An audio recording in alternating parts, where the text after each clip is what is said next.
The Electoral Act 2026 as amended is already out of the pipeline, even though many of us were not aware of this development.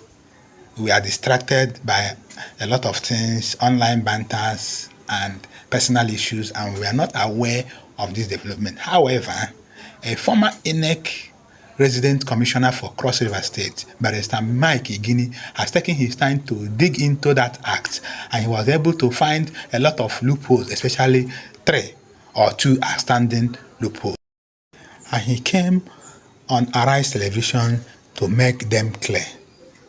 Number 1, the electoral officer, that is the on-ground officer at the polling unit, can decide at his discretion to allow ballot papers that don't bear INEC logo or inscriptions to be used on election day at his own discretion.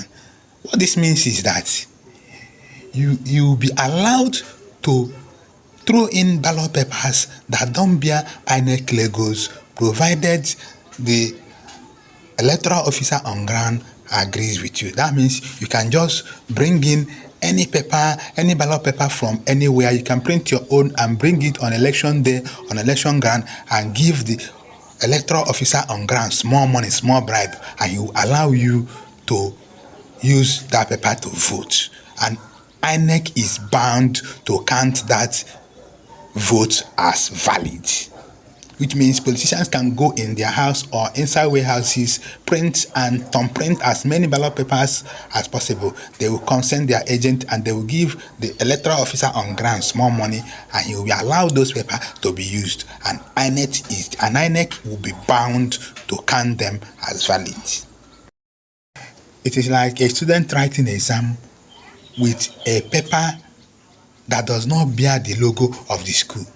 That means he will just write his own exam in his own house, come to exam hall and submit a paper he already wrote in his own house, a paper that does not bear the logo of the school, and he will just submit it, and the school is bound by law to mark that his exam paper that he wrote is from his house and brought to the exam hall as valid. That is what this law is saying.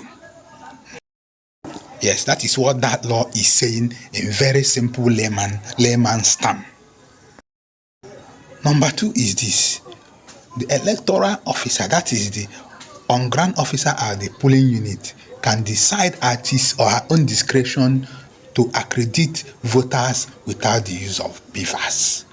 What this means is that if you come to the electoral ground, he will just look at you, and on his own, or if you give him some more money, he will decide to say, "Oh yeah, go and vote. Don't bother with the beavers," at his own discretion. Which means this will allow politicians to just gather boys, Aburo boys, or gather different boys, unqualified fake guys with fake voters card, and he will come to the electoral ground and he will give the electoral officer small money, small bribe, and the electoral officer will allow those Aburos to vote with fake PVCs. Yes, that is what it means in simple layman. You can just go and bring your whole family member, your whole village, your whole Aburos who are not qualified, unqualified voters with fake voters card, and once you give that electoral officer money, he will decide to say, "Oh yeah, all of you go and vote." That is the interpretation in simple layman's term.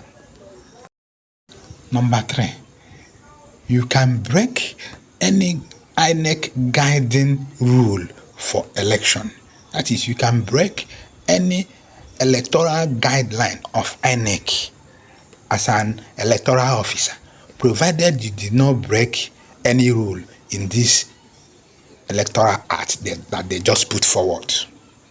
Which means INEC can say, don't accredit any voter without the beavers. And as an electoral officer, you go ahead and accredit voters without the beavers. You cannot be sued to court on that basis because you flouted INEC rule. You didn't flout any rule in this their own new electoral law. This new electoral law allows you to break INEC's own guiding electoral rule, provided you did not break any rule in this new Electoral Act. So you are allowed to disobey INEC as a returning of acts, as an electoral officer, provided you did not disobey this new Electoral Act. That is what it means in simple layman's term.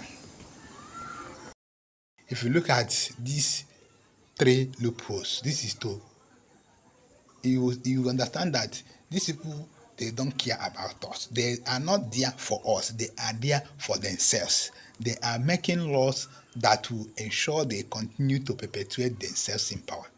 It is not about us, it is about them. It is us versus them. They make laws that favor them and not laws that favor the people they represent. They make laws that ensure they continue to perpetuate themselves in positions of authority, irrespective of what the people that put them in those positions think. They make laws that ensure that you cannot vote them out, even if they don't deliver. That is what it means in simple layman's terms. All these loopholes are loopholes that ensure they can rig themselves back into power.